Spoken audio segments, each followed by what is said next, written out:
Ayan mga kalas, grass cutter time para hinlo ang ato ang palibot. O yan, ang kanindutan ni mga kalas dili sakit na kaayo sa kamot og baga, pero kalas ra gyud siya og gasolina.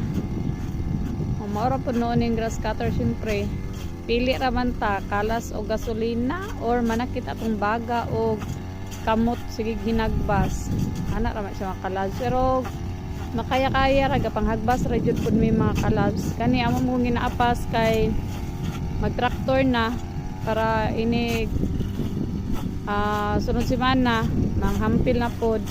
So, laban lang tabang, laban lang ta mga farmers. Ayan, thank you for watching.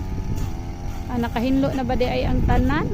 Kami mapadyo paghinlo na mga kalabs. Kasi dugay na gud mi nag-spray mga kalabs para sa mga sagbot, pero ambot ra kay ang gibutang ni papang para sa agbot wa siya ni effect diring dapita. Ni try ra pud mi ato nga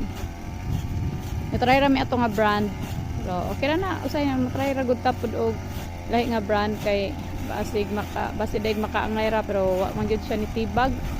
So go for the mahal Japon ta ani. So yan, usabon ako. Thank you for watching. Happy farming. Laban lang tayo mga ka-farmers.